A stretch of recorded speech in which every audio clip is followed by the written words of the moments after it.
Like Peter said, this is our 20th year, and we're thrilled to have it. Okay, this year, we're honoring Sargeant Brad McLean. And my understanding is there were 2 events on Memorial Day this past year where somebody fell into the Kauai River. And one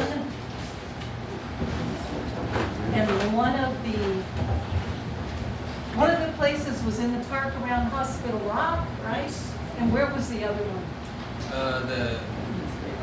The other one was actually on the Tulare River. Oh, the Tulare River, okay. Yeah. And they ended up being recoveries, not rescues, so it was quite tragic. So one of my questions for you guys today is, how often do you get mental health when you see tragedy like that? It must be really hard. So I'm hoping that they give you mental, emotional health support after scenes like that. Yes. And the third event we were going to talk about today is you're finding that guy who went hiking up to the coffee cups under the waterfall. Teacups. Teacups? Yes. And you found it. Yes. And y'all went thinking maybe he had injured himself and he was lost on the way, right? Yep. But no, he got all the way over there. Yeah. And then he got stuck. So that one, I don't even understand what it means. He got stuck, he couldn't get out. So we're going to have you explain those 3 events to us. So were you personally involved in either helping with the 2 river rescues, or did you plan them, or what? Tell us about that. So kind of a little of everything. So my role within the Sheriff's Office is I work under emergency services. I'm assigned to the aviation support unit, but I'm a supervisor on the swiftwater and dive rescue team, as well as a supervisor on the search and rescue team. So when incidents that are more waterborne, I tend to take primary supervision of those events. So like the 2 on Memorial Weekend, on the Tulare River, and then on the Kauai River, I kind of help supervise and organize that, deploy a team and figure out maybe where the person last was, what's the best way to search that area. On the Tulare River, it was unfortunate, but we knew where he was, and it's a smaller river that's a lot more manageable than like the Kern River, for example. So we had a team. We had been out all weekend because of Memorial Weekend, so when we got there Monday morning, we began searching. We ultimately found the gentleman not too far downstream from where he went in, but we were able to recover him and bring closure to the family. The one here on the Kauai River, that was actually in the National Parks jurisdiction. So we're all allied agencies. We all work with each other very well. However, it's up to the area of jurisdiction, which is the National Parks, to call us for assistance. It's not just automatically the Sheriff's Office's jurisdiction. So within the park, they began the original searches. They planned everything like that.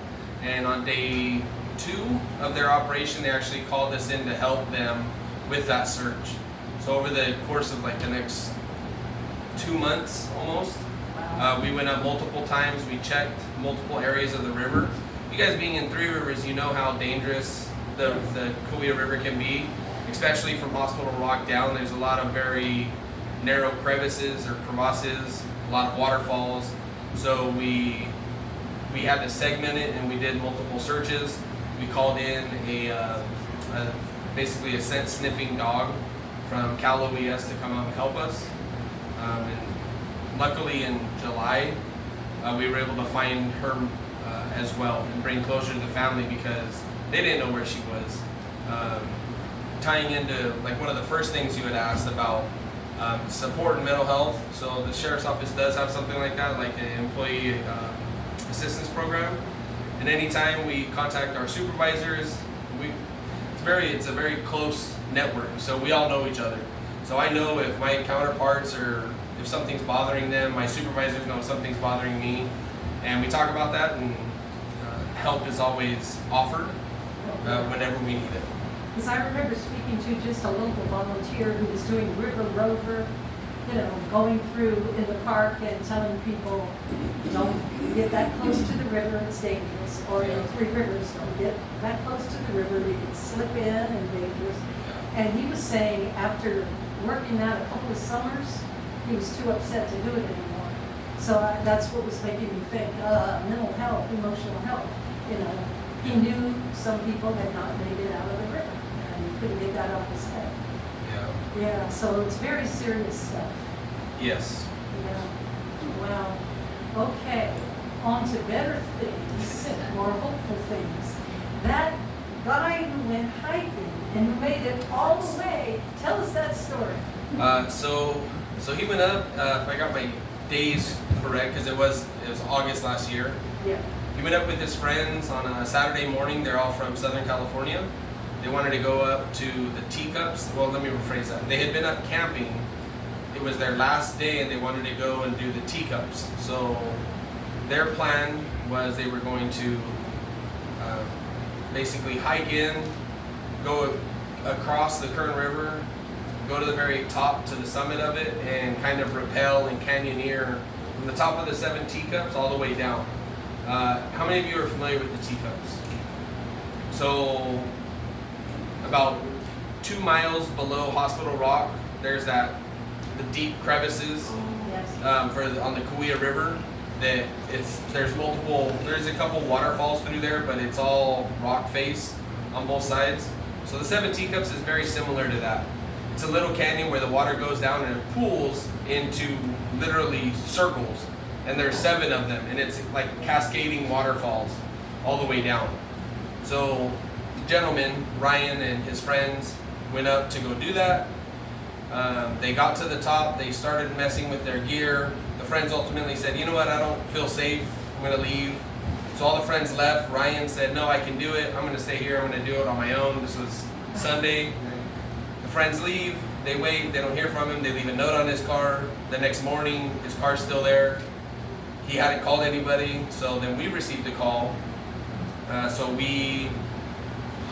Because I'm over the aviation support unit, so I called our plane, and I had our plane fly over the 7 teacups. So they were flying with the camera, they're searching, they get back, they land, we look and we review the video footage, and there's something that caught all of our eyes, and Sergeant Hal's just kind of smiling because we're all looking at this video, and we all thought, we think that's the guy, but we were told he had a black helmet, and what we were seeing looked like a white helmet. So we called the friends and, hey, confirm this guy has a black helmet? Oh yeah, it's black helmet and black and green. So we kept looking, we're like, there's something in this waterfall, and it was down below them all toward the bottom of it.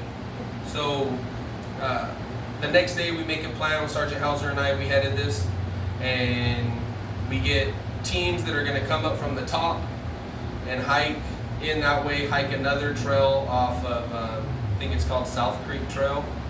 And then I hiked up with the Swiftwater team, which is the way that they initially went up there. So that way we had every route covered where he could have gone, theoretically. So that way if he did leave and he got injured, we could have found him. So we get up there, one of the gentlemen on the search and rescue team, he had his drone. So we had him deploy his drone. First place we had him go to was the area where we thought it looked like his helmet. And sure enough, as soon as the drone got close, the guy started waving to him, so at least we knew he was alive. But the thing is so he went up Sunday. We got the call Monday, late Monday afternoon actually.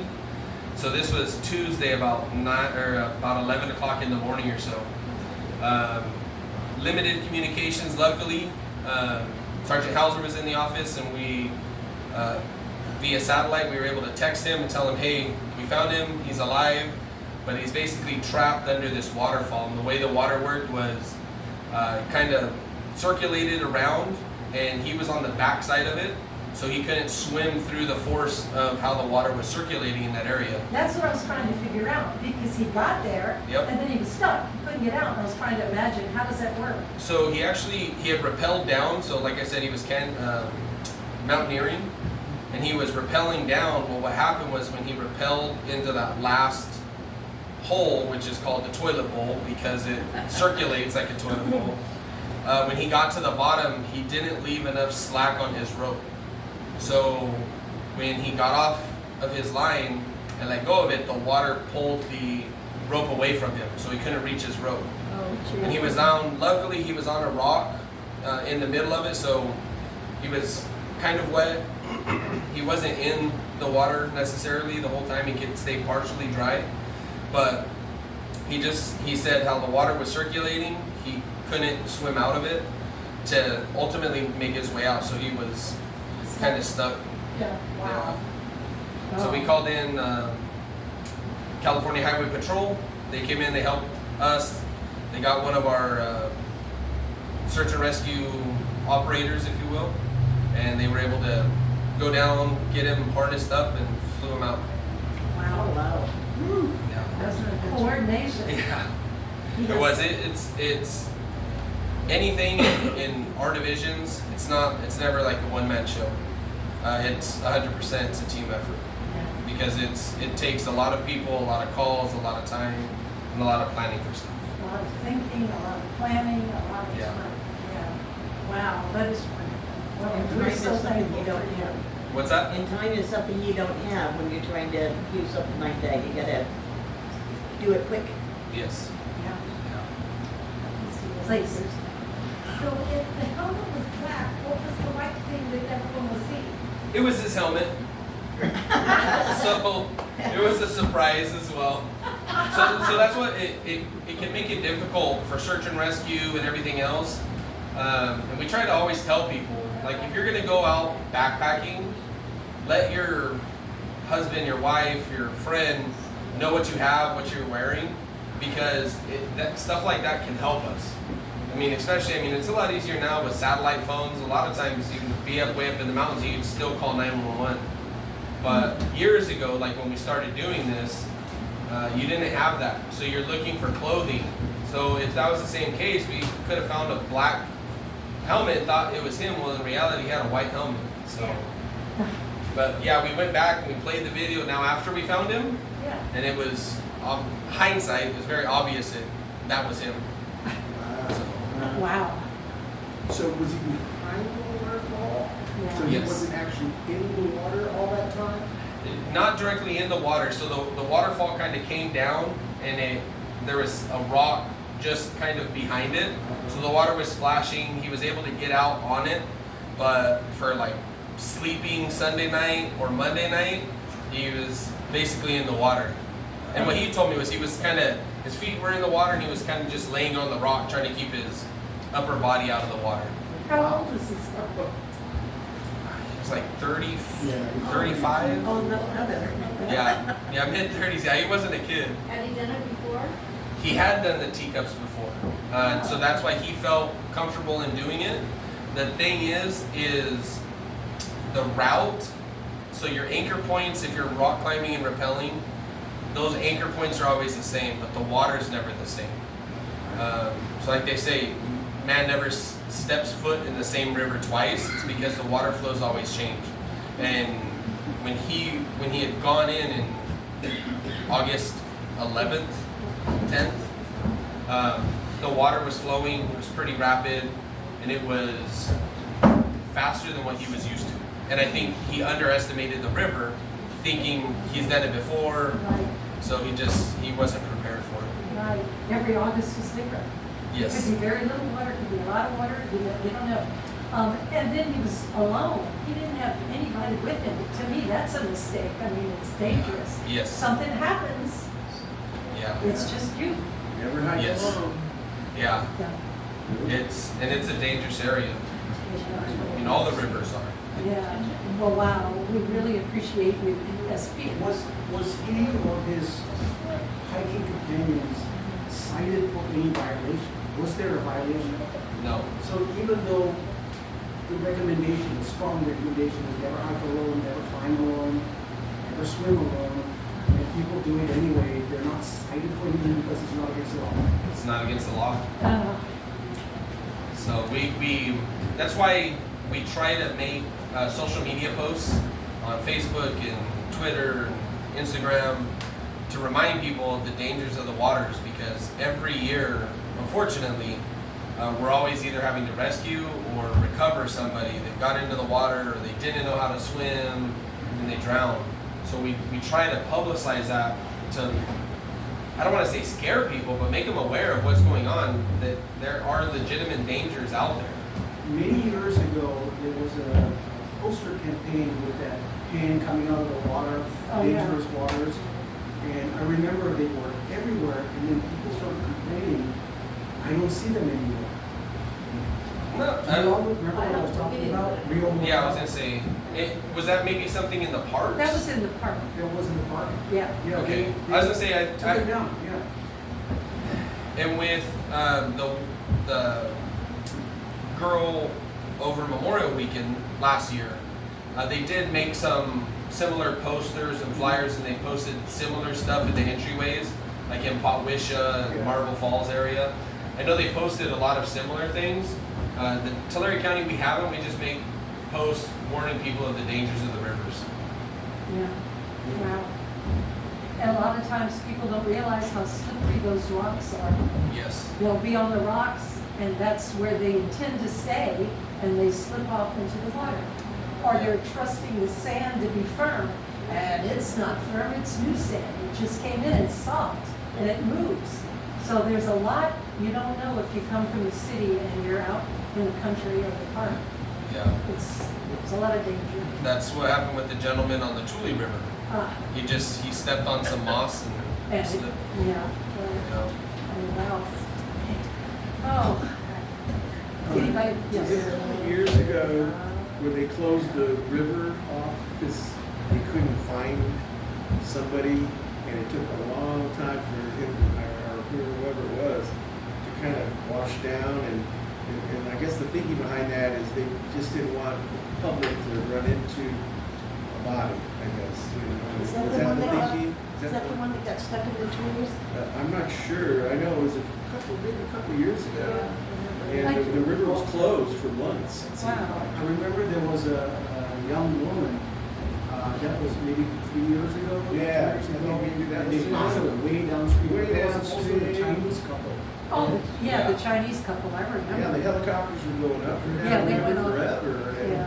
and nobody could go to the river, and then it took a long time, but they finally found whoever it was, and, you know, that was so sad.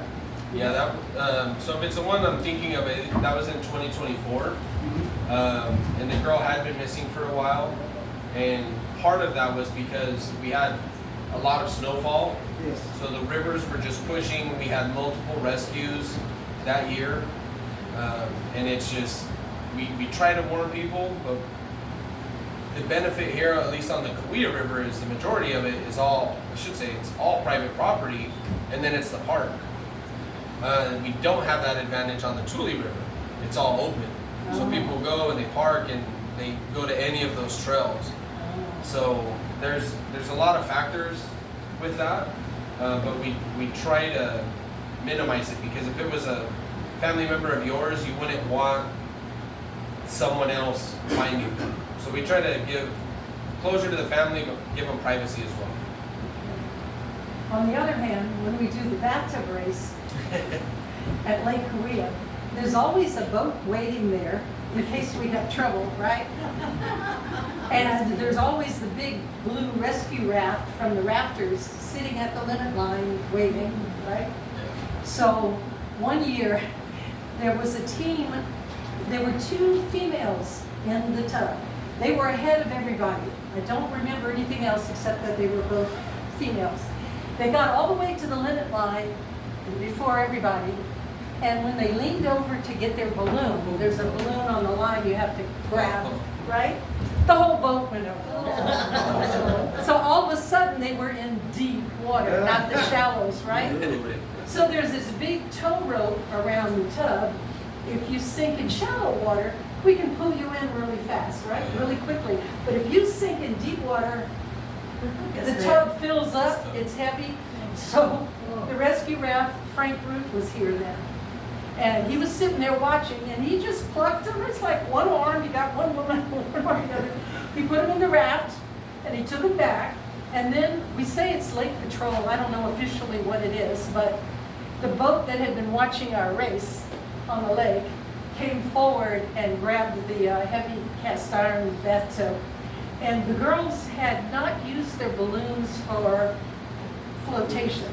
They had just tied them up like, you know, For a decoration. right, you're at a party or something. Yeah. So what it looks like is this lake patrol is pulling something that's just balloons. All the way back. It was hysterical. And that's the only time Lake Patrol had to do a rescue. Yeah, that's the only time they ever had to help us. Otherwise, it's often in the shekel.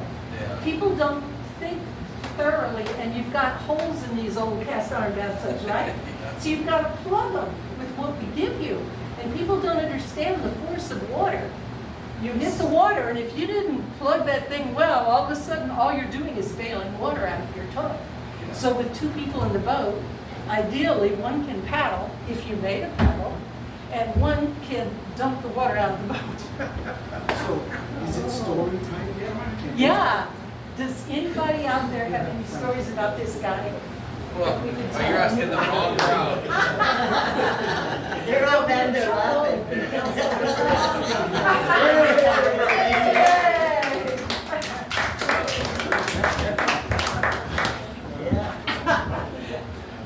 Good evening, everyone. I'm Lieutenant Joe Armstrong. I have the headquarters station, so it's you guys are within my area here. I nominated Brad for this award because of his love for the outdoors, his love for the rivers, for the mountains, and everything like that. I was on search and rescue for a long time with Brad.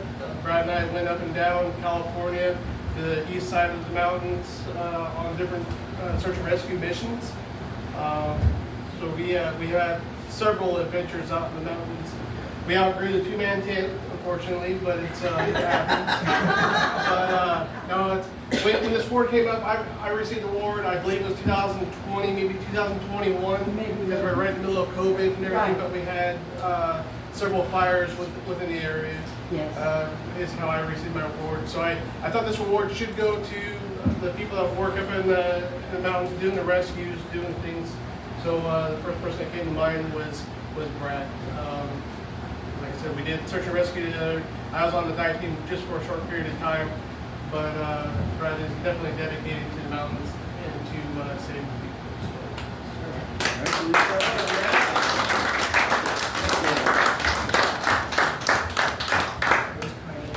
Anybody else brave enough? That was easy. Have a You storm? were worried though. I can add to that.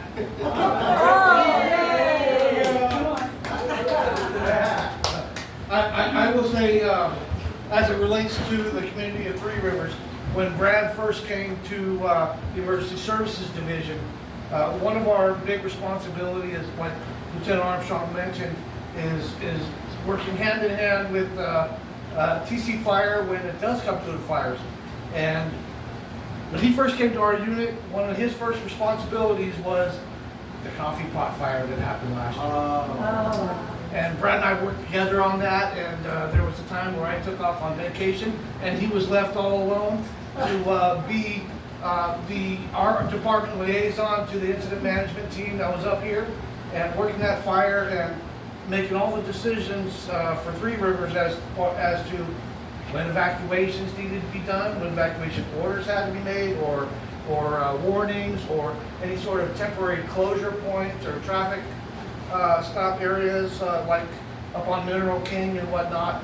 And so his first fire he got to deal with was a coffee pot fire. So he was up here at when they had the incident command post up here every day for multiple meetings and helping to make the decisions to keep this community safe.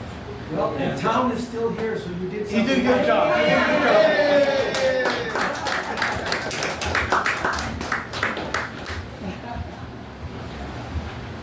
Between coffee pots and teacups and.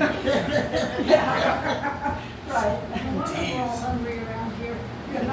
What's that? No wonder we're all hungry around here. Or at least thirsty. Yeah. Anybody else back there have anything to say? Everybody's being really polite. Everybody's afraid. I'm bigger than them, that's why. You're the boss. No. Okay. All right. So what we have for you, the first thing is the Board of Supervisors have a certificate for you, thanking you for your service as a sergeant with the Tulare County Sheriff's Department.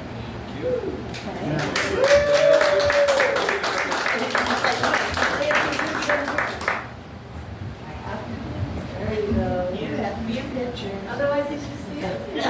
All right. And the Gateway, Glenn and Susan, have a $50 gift certificate. for you. Wow. So you can get the Gateway. Just in time for dinner. We have a different artist every year volunteer to make a unique piece of art, a special piece of art for our honorees. And this year it was Wendy McKellar who volunteered. Okay, so she has a different painting for each one of you. Look how pretty that is. And the frame and the glass was all contributed by Nancy Gross. Is Nancy here? No, she had to go see She had to leave the meeting. Okay, all right, so it was kind of a joint effort, but it's good. Isn't that beautiful? That is. There's Sawtooth. Sawtooth. Yeah, gorgeous. That's awesome. Thank you. All right, thank you. Thank you. Okay, everybody. This is kind of off subject matter, but have you been seeing any tubing elk? Oh, I have not. We've had Gerald? calls of it though. yeah. Other others have? It was at my house, Yeah. on Cherokee Oaks. Really? Yeah? Yeah, I named him Gerald. I have pictures. He was eating my grass 5 feet out of my window. Yeah, we've heard of we've had calls of them because He's got the tracker. Yeah, I was gonna say because they're not very seen around here. So we've received calls of them. So I know they're here. Yeah. Just don't know where. Well, the reservation had a release. Yeah. And they let them go wherever they're gonna be comfortable. They also released beavers. Oh, did they? Yeah. I didn't And know there were 2 experiments in releasing beavers back into the landscape. The one that worked was our Tulare Indian Reservation folks. And apparently with the elk, they also did well, the elks, because we keep seeing them. They're happy. Has anybody Yeah. seen wolves at all? I mean, Wolves? I heard somebody said that they had They- made their way down somehow. here. or- I haven't From seen Oregon? Down in Ponderosa, they've seen them. Oh, wow. They've caught them on trail cams. Is that a release also, or is it just them out there? That I don't know. I haven't It's heard about it's a that. national migration. Yeah, I was gonna say that. I'm not sure of. Yeah, yeah. Has anyone seen the anti-fire ghost? Oh, the goats. The ones that are clearing the brush? Not yet, but I heard they were coming. Have you seen them out here, Peter? I saw a few over towards Cherokee Oaks. Yeah. That's where they were gonna go. Oh yeah, Good idea. makes sense. Yeah. I'm gonna go. Okay, Red Wingers everybody. have sheep. Oh, there you go. Yes. Thank you. If we don't have Thank any you. more questions, let's take some pictures up here with the honoree, and everybody enjoy refreshments and visit.